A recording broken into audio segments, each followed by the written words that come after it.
Brooklyn girl robbed. Masked Yosemite bandit interrupts her pleasant stage trip. Bows as he takes $50 from her. Second stage load increases his spoils. Here's a tale from the wonderful Yosemite Valley by way of Brooklyn. It concerns particularly a Brooklyn girl and a lone but bold road agent. The heroine of this story is Miss Adele Walton of 106 Willow Street, Brooklyn. About 5 weeks ago, Miss Walton, who is well known in society circles on Brooklyn Heights, went to Berkeley, California on a visit to friends. A week ago, as she states in a letter to her father, John J. Walton, she left Berkeley with a party for a trip through the Yosemite Valley.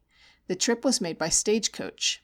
The stage had left Chinese Camp and was lumbering along toward the bridge at Big Oak Flat, through wild and lonely scenes, when a masked man suddenly appeared in the road before the coach. "Halt!" he commanded, in the traditional hoarse tone of his profession, leveling a revolver at the driver as he spoke. The driver threw up his hands and forgot to stop the horses in his hurry. The road agent, however, didn't mind this. He stopped the team himself, and then he stuck the muzzle of his ugly-looking weapon through the coach window and tersely remarked, "Tumble out."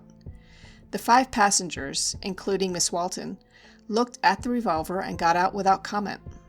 Everybody except a man from San Francisco promptly handed over his or her valuables and money upon demand with a nervous look at the threatening weapon. The San Francisco man pleaded to be allowed to keep $5 that he might be able to get home. "Keep $1 and walk, drat ya," said the road agent magnanimously.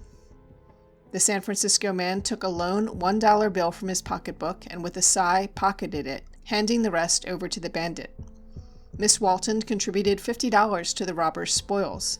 He accepted the money from her, she writes, with a Chesterfieldian bow. The total of the money obtained by the man amounted to only $125, and he was apparently much disgusted. "This will keep me in chewin' terbacker for a while anyway," he remarked with scorn.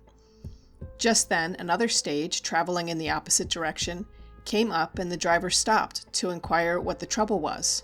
"Oh, I see," he gasped as the highwayman's weapon was pointed at him in answer. The road agent, thinking that with 2 stage loads on his hands somebody might get troublesome, ordered the first coach to proceed. Then he calmly relieved the 4 passengers in the second stage of their money, but got only $120 more. The robber then went his way, and the second stage resumed its journey.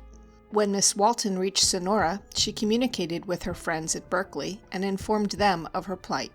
The day after the robbery, 2 men were arrested at Oakdale, California, and charged with the crime, but they proved their innocence and were released.